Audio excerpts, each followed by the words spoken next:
বলছিলাম বহুত মাজার আছে, মুদ্দান নাই। বহুত মাজার এমন আছে, মুদ্দান নাই। এক কিতাবে আসছে এরকম, একজন পীর সাহেব, তার বাড়িতে এক মাজার এবং বাড়িতে ওরস হয়। তার মুরিদও বাড়িতে একটা মাজার হয়েছে এবং সে ওরস করে।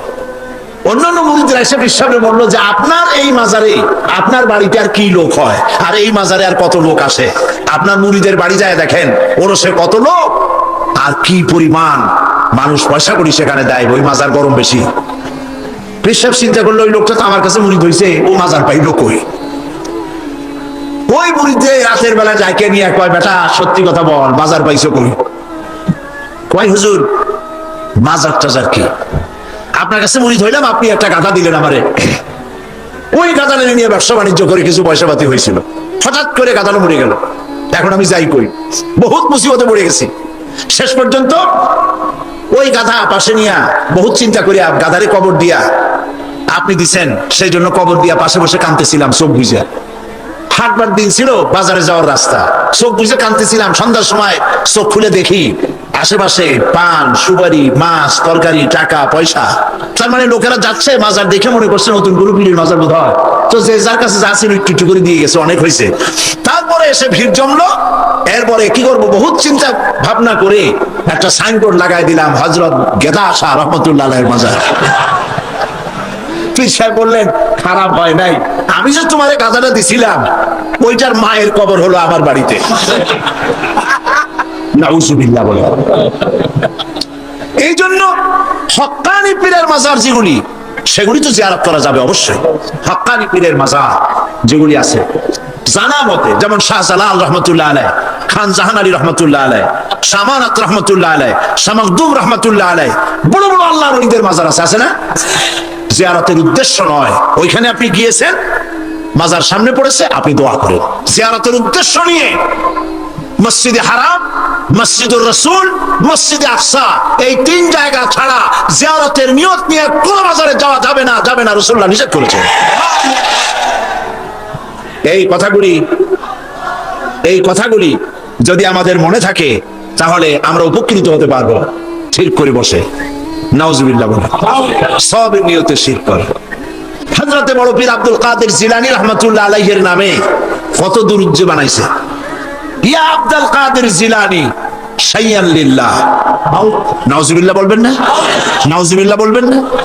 হযরত বড় পীর আব্দুল কাদের জিলানী রাহমাতুল্লাহ আলাইহি নিঃসন্দেহে আল্লাহর মাহবুব বান্দা, বড় ওলি, পীরে কামেল, মাহবুবে সুবহানী আমরা তাকে বলি। কিন্তু ইয়া আব্দুল কাদের জিলানী শাইয়ান লিল্লাহ, হে আব্দুল কাদের জিলানী আপনি আমাদেরকে কিছু দেন, সাহায্য করেন। নাউজুবিল্লাহি মিন যালিক। যারা এই যত দুরূদ পড়ে তারা জাহিল, জাহিল, জাহিল। এই ধরনের দরুদ যারা শিক্ষা দেয় তারাও জাহিল। যারা ইন্তেকাল করেছেন, মরে গিয়েছেন, তাদের কাছে কিছুই চাওয়া যাবে না, চাইতে হবে কেবলমাত্র কার কাছে? কার কাছে? এই জন্য আল্লাহ রাব্বুল আলামিন কোরআনে কারীমের মধ্যে বলেছেন, লা তুশরিক বিল্লাহ ইন্নাশ শিরকা লাযুলমুন আযীম। কথাটা আসলে হযরত লোকমান হাকিমের। তিনি তার ছেলেকে বুঝাচ্ছেন, ছেলেকে যতগুলি নসিহত তিনি করেছেন। সূরা লোকমানের তাফসীর করছিলাম না এখানে, মনে আছে আপনাদের? হযরতে লোকমান হাকিম ছেলেকে যেসব নসিহত করেছিলেন, এই সব নসিহত শুধু কিতাবে কোরআনে লিখে থাকার জন্য নয়, এই নসিহতগুলি আমরাও যেন আমল করি আর আমাদের সন্তানদেরকেও যেন আমল করাই। সাইনবোর্ড একটা লাগাই দিয়েছে, সাইনবোর্ড একটা লাগানো আছে পয়সা আদায় করার জন্য। মাজারগুলি মানুষের ধর্মীয় অনুভূতিতে আঘাত লাগায়া, ধর্মীয় অনুভূতিতে স্পর্শকাতর কথা বলে তাদের কাছ থেকে পয়সা নেওয়া। আমি ঝিনাইদহ মাগুরা লাইনে একটা মাজার দেখেছি, সেখানে লেখা আছে সাইনবোর্ডে, ড্রাইভার ভাই মাজার বহুত গরম, আস্তে গাড়ি চালাইবেন। তার মানে মাজার বহুত গরম, আস্তে চালাইয়া পয়সা দিয়া মাজার ঠান্ডা করে যান। আমি বুঝি না মাজারে পয়সা লাগবে কেন। মসজিদের পাশে দানবাক্স থাকতে হবে, কারণ মসজিদগুলি এখনো গভর্নমেন্ট চালায় না। ইনশাআল্লাহ এমন গভর্নমেন্ট আসবে বাংলাদেশে যে গভর্নমেন্ট সরকারি খরচে সব মসজিদ চালাবে ইনশাআল্লাহ।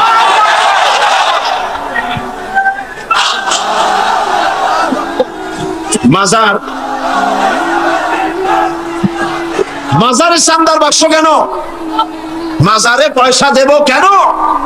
এই প্রশ্ন বুদ্ধিমানদের মাথায় আসা উচিত। কেন দেব? যিনি ইন্তেকাল করেছেন ওনার কি এখন টাকার প্রয়োজন? বলেন আপনারা। শীতবস্ত্র কিনবেন, কোনো কিছু খাবেন, আপনারা কেন বিশ্বাস করেন না উনি যদি সত্যি আল্লাহ ওলি হন? আল্লাহ পাক কোরআনে বলে দিয়েছেন এদের রিস্কের ব্যবস্থা আল্লাহর কাছে, ওনারা আল্লাহর কাস্টোডিওতে আছেন। আপনারা কেন পেরেশান হয়ে পয়সা দেন? ওগুলো দিয়ে উনি কি খাবেন? এই পয়সাগুলি দিয়ে উনি কি কিনবেন?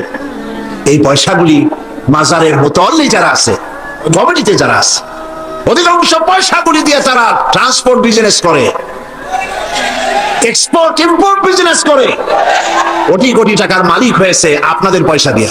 আর আপনি শিরক করেছেন ওখানে পয়সা দিয়ে। তবে কোন মাজারকে কেন্দ্র করে যদি কোনো মসজিদ, কোনো এতিমখানা, কোন মাদ্রাসা যদি তৈরি হয়, মাদ্রাসায় দিবেন, এতিমখানায় দিবেন, মসজিদে দিবেন, অবশ্যই মাজারে এক পয়সাও দিবেন না। কে বলেছে আপনাকে মাজারে গম্বুজ উঠাইতে? কেন উঠাইছেন? কেন উঠাইছেন? কি জবাব দেবেন? মাজারে গম্বুজ কেন দিয়েছেন? কি জবাব দিবেন? কে বলেছে গম্বুজ তুলতে? পীর সাহেবদের কবরের মর্যাদা বেশি না সাহাবায়ে কেরামদের কবরের মর্যাদা বেশি? মদিনা যায় দেখতে পারেন না? সাইয়্যিদুশ শুহাদা হযরত হামজা রাদিয়াল্লাহু তাআলা আনহু, দুনিয়ার সব ওয়ালি আলেম ওলামা যদি এক জায়গায় হয়, হযরত হামজার একখানা হাতের সমান হবে? হবে? সেই মাজারে তো কোনো গম্বুজ নাই। হযরতে ইবনে মাসউদ রাদিয়াল্লাহু তাআলা আনহু, হযরত ইবনে আব্বাস রাদিয়াল্লাহু তাআলা আনহু, হযরত আবু সাঈদ খুদরি রাদিয়াল্লাহু তাআলা আনহু, হযরত উসমান রাদিয়াল্লাহু তাআলা আনহু, অন্তত 10,000 সাহাবীর মাজার তো জান্নাতুল বাকিতে রয়েছে। একটা গম্বুজ নাই, একটা চাদর নাই, একটা আগরবাতি নাই, একটা মোমবাতি নাই। আপনারা কেন এসব করেন? কে কি বললো আপনারা কেন শুনবেন? জেহেন সাফ করে নেবেন। কোরআনে জানাই, হাদিসে জানাই, মানি না, মানবো না। এই তো এখানেই আছে, আছে না? এখানে যে ওই জায়গাটার নাম কি? বাইজিদ বোস্তামি। তিনি এখানে আসছেন কিনা তার ঐতিহাসিক কোন তথ্য আছে কিনা আমার জানা নাই। আসলেও আসতে পারেন, নাও আসতে পারেন, এটা বিষয় না। আমার নিজের চোখে দেখছি মানুষেরা, মুসলমান, কসমের পায়ে হাত দিয়া চুমা খাইতেছে। নাউজুবিল্লাহ। হায় রে কপাল। মানুষ যখন আল্লাহরে ছাড়িয়া দেয়, আল্লাহ কোন জায়গায় নেয় দেখেন, কোথায় নিয়ে গেছে। ছোটবেলায় শুনেছি মানুষের কাছে, দেখেছি, দাঁত পড়ে গেলে, মুখের থেকে দাঁত পড়ে গেছে, দাদা, দাদি, নানি তারা বলেছে, দাদু যাও, এই তোমার এই দাঁতটা নিয়ে ইন্দুরে করতে যাও। ইন্দুরের কাছে গিয়ে বলো, ইন্দুর ভাই, আমার এই দাঁতটা নিয়ে তোমার চিকুন দাঁতটা দাও। কপাল গোড়া। তোমার মুখে প্রথম দাঁত দিয়েছে কে? ইঁদুরে, বাঁদরে, বিড়ালে। কে দিয়েছে না? আল্লাহরে ছাড়ছ, আল্লাহ ইন্দুরের কষ্টে পৌঁছায় দিয়েছে। মর, ইন্দুরের কাছে গিয়ে মর। আল্লাহকে বাদ দিয়েছে, কসমের পায়ের উপরে গিয়ে চুমা দিয়েছে। নাউজুবিল্লাহ। কপাল পোড়া। কি পোড়া? কপাল পোড়া। ওইখানে দেখছি একটা গাছ, ওই পুকুর পাড়ে একটা গাছ, সেই গাছের সাথে সুতা দিয়া বান্ধা, ঢিল পাটকেল এইসব বান্ধা, অনেকগুলো, মনে হয় যেন ফল ধরেছে, ইটের ফল। তা আমি জিজ্ঞেস করলাম, ভাই এগুলো কি? কয় এগুলো অনেক দম্পতি স্বামী স্ত্রী এসে বাঁধতে থুয়ে গেছে। কেন? ওই বাচ্চা হয় না, সেই জন্য এটা বাঁধতে থুইছে। তার ফজিলত কি? কয় যে এটা যেমন ভার, ওইরকম একদিন ভার হতে হতে স্ত্রীর গর্ভের মধ্যে সন্তান এসে যাবে।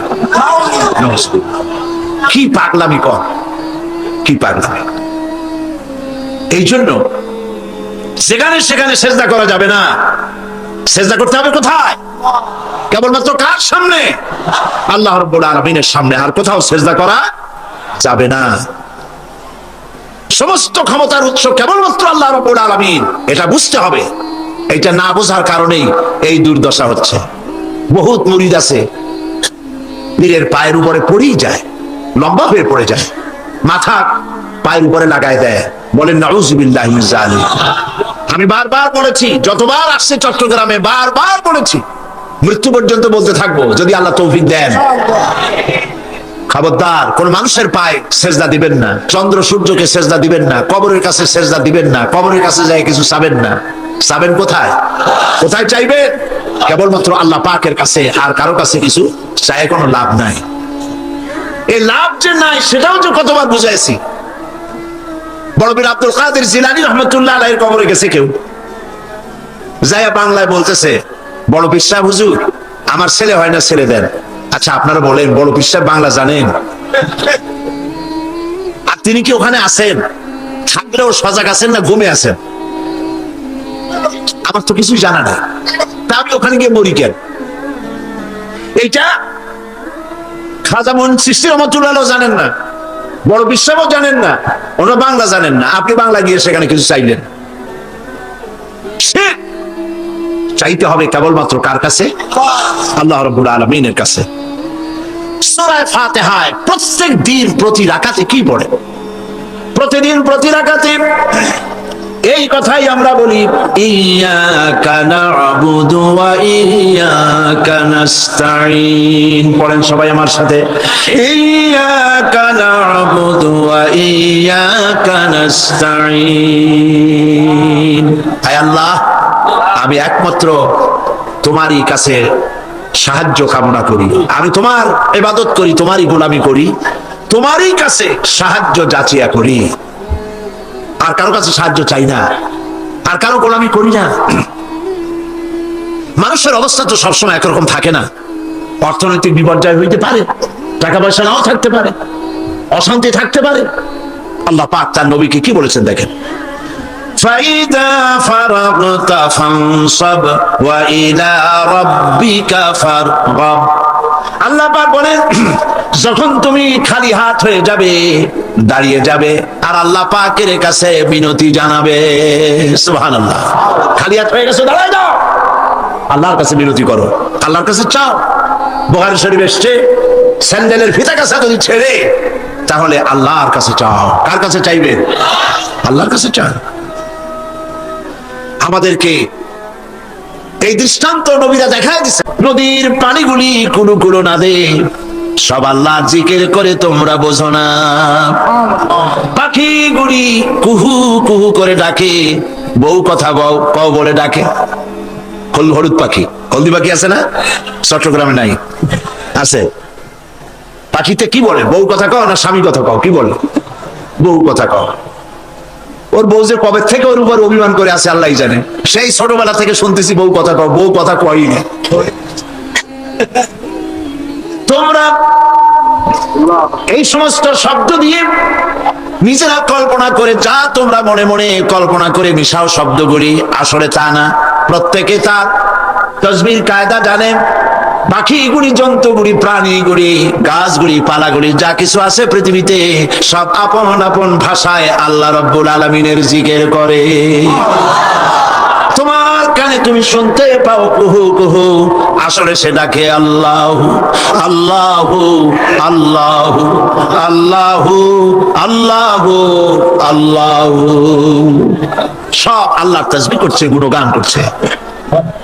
গাছেরা দাঁড়ায় দাঁড়ায় করতেছে, পৃথিবীর বৃক্ষগুলি দাঁড়িয়ে দাঁড়িয়ে আল্লাহর জিকির করে, তাসবিহ করে। পশুগুলি, চার পায়া পশুগুলি রুকুর হালতে আল্লাহর জিকির করে। ব্যাঙেরা তাশাহুদের কায়দায় জিকির করে। সাপগুলি বুকে হেঁটে হেঁটে, উভচর প্রাণী যারা মাটির সাথে বুক লাগাইয়া চলে, এরা সেজদার হালতে জিকির করে। কিন্তু মানুষকে আল্লাহ রাব্বুল আলামিন আশরাফুল মাখলুকাত হিসাবে সৃষ্টি করেছেন বলে একরকম জিকিরের ব্যবস্থা করেন নাই। সৃষ্টি জগতে সমস্ত সৃষ্টি জগৎ যত কায়দায় জিকির করে, আল্লাহ তার বান্দাকে, মানুষকে সব কায়দায় বান্দাকে করার তৌফিক দিয়েছেন। কোরআনে কারীম আল্লাহ পাক বলেন, আল্লাযীনা ইয়াযকুরুনাল্লাহা কিয়ামান ওয়া কুউদান ওয়া আলা জুনুবিহিম। দাঁড়ানো অবস্থায় বসা অবস্থায়, অবস্থায়, সকল অবস্থায় আল্লাহ তার বান্দাকে জিকিরের ব্যবস্থা করেছেন, তাসবিহের ব্যবস্থা করেছেন, বান্দা করতে পারে। পৃথিবীর সমস্ত মানুষ, পৃথিবীর সমস্ত প্রাণী যখন রিজিক খায়, রুজি যখন খায়, রুজি খাওয়ার সময়, খানা খাওয়ার সময় খানার কাছে মাথা ঝুঁকাইয়া দেয়, ঠিক না? গরুর দিকে তাকান, গরু খাদ্যের উপরে তার মাথা ঝুঁকায়। গরু, কুকুর, শূকর, বিড়াল, ইঁদুর, পাখি, জন্তু, জানোয়ার সব খাবারের উপরে মাথা রেখে, মুখ রেখে খায়। আল্লাহ রাব্বুল আলামিন আশরাফুল মাখলুকাত মানুষকে রিজিকের কাছে মাথা নত করার ব্যবস্থা করেন নাই। রুজি তোমার মুখের কাছে চলে আসবে, তোমার রিজিক, তোমার মাথা রিজকের কাছে নত হবে না, নত হবে কেবলমাত্র রাজ্জাকের কাছে, আল্লাহর কাছে মাথা নত হবে। সুবহানাল্লাহ। এই জন্যে তাওহীদ স্পষ্ট করে নিতে হবে, সমস্ত ক্ষমতার উৎস কেবলমাত্র কে? ছেলেকে বুঝাবেন, স্ত্রীকে বুঝাবেন। আল্লাহ পাক সাফ করে বলছেন, লা তুশরিক বিল্লাহ, আল্লাহর সাথে কাউকে শরীক স্থাপন করো না। ইন্না শিরকা লা যুলমুন আযীম, প্রকৃতপক্ষে শিরক হচ্ছে বড় জুলম, অত্যাচার। এটা হলো জুলম।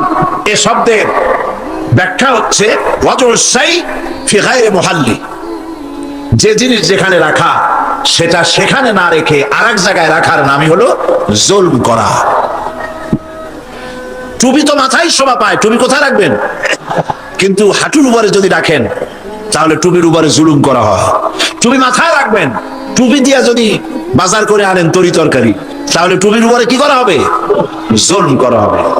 নৌকা চলে পানি দিয়া, কিন্তু রাস্তার উপরে যদি টানায় রাখেন তাহলে নৌকার উপরে কি করা হইল? জুলুম করা হইল। সোজা কথা। সব জিনিস, যে সব শক্তি আল্লাহ রাব্বুল আলামিনের, সেইগুলি মানুষের কাছে চাওয়া, অদৃশ্য কোনো কিছুর কাছে চাওয়া, এটাই হচ্ছে শিরক, এটাই হলো জুলম। এর অর্থ এই নয় যে মানুষের কাছে টাকা চাইলে সেটা শিরক হবে, মানুষের কাছে ধার চাইলে শিরক হবে, এর অর্থ কিন্তু এটা নয়। অদৃশ্য থেকে কোনো কিছু সাহায্য পাওয়ার আশায় চাওয়া আল্লাহ ছাড়া অন্যের কাছে, এটার নাম, কথা বুঝে আসছে কিনা? এই জন্য এগুলির সামনে নিজেরা মূর্তি বানানো, মূর্তির সামনে মাথা নত করা, পীরের মাজারে গিয়ে কিছু চাওয়া, এগুলি হচ্ছে শিরক। এগুলি আপনি কেন চান? আপনার দিলের ধারণা যারা চায় যেখানে গেলে কিছু পাওয়া যাবে। মনে রাখবেন, বহুত মাজার আছে যেই মাজারে কোনো মুদ্দারি নাই। কথা, তুমি পীর যে দেশের হও, তুমি আলেম যে দেশের হও, কোরআন হাদিসে যা নাই মানি না, মানি না, মানি না। এটার নামই হলো ইসলাম। এটার নাম কি? এটার নাম আকীদা। এই আকীদা সাফ করতে হবে, মুসলমানদের এই আকীদা সাফ হতে হবে। এই আকীদা যদি সাফ হয় তাহলেই আমরা বাঁচতে পারবো। আমার আল্লাহ কি শুনতে পান না? বলেন পান কিনা? তিনি দেখতে পান, তিনি সব শুনতে পান, সব দেখতে পান। কাজী যা বলবেন আল্লাহকে বলেন। ওয়াইজা সাআলতা ফাসআলিল্লাহ ওয়াইজা ইসতাআনতা ফাসতাইন বিল্লাহ। যা চাইবেন আল্লাহর কাছে চান, যা বলবেন আল্লাহর কাছে বলেন। আল্লাহ পাক বলেছেন, আলাইসাল্লাহু বিকাফিন আবদা, আলাইসাল্লাহু বিকাফিন আবদা। আমি কি আমার বান্দার জন্য যথেষ্ট নই? আল্লাহ প্রশ্ন করছেন, আমি কি আমার বান্দার জন্য যথেষ্ট নই? আপনারা বলেন অবশ্যই যথেষ্ট, বলেন সবাই অবশ্যই যথেষ্ট। সুতরাং আল্লাহ পাক হচ্ছেন সর্বময় ক্ষমতার মালিক। আপনার আমার যা প্রয়োজন সব আল্লাহকে বলবো, রাজি আছি। এটাই হচ্ছে তাওহীদ এবং শিরক বর্জন। সর্বাবস্থায় শিরককে বর্জন করতে হবে। হযরতে মুআজ রাদিয়াল্লাহু তাআলা আনহু তিনি হাদিস বর্ণনা করেছেন, নবী করিম সাল্লাল্লাহু আলাইহি সাল্লাম বলেছেন, ইয়া মুআজ, তিনবার ডাকলেন। হযরত মুআজ বললেন, লাব্বাইক ওয়া সাদাইক। হুজুর বললেন, মুআজ তুমি কি জানো বান্দার উপরে আল্লাহর হক কি, আবার আল্লাহর উপরে বান্দার হক কি? হযরতে মুআজ রাদিয়াল্লাহু তাআলা আনহু বলেন, আমি জানি না, আল্লাহর নবী ভালো জানেন। নবী করিম সাল্লাল্লাহু আলাইহি সাল্লাম বললেন, মুআজ শোনো, বান্দার উপরে আল্লাহর হক হচ্ছে বান্দার উপরে আল্লাহর পাওনা, আল্লাহর দাবি, আল্লাহর হক হচ্ছে যে বান্দা আল্লাহর সাথে তার ইবাদতের মধ্যে কাউকে শরীক করবে না। আর আল্লাহর উপরে বান্দার হক হলো এই, আল্লাহর উপরে বান্দার পাওনা বা দাবি হলো এই যে বান্দা আল্লাহর ইবাদতে কাউকে শরীক স্থাপন করবে না। আল্লাহ রাব্বুল আলামিন তার জন্য জাহান্নামের আগুন হারাম করে দিবেন।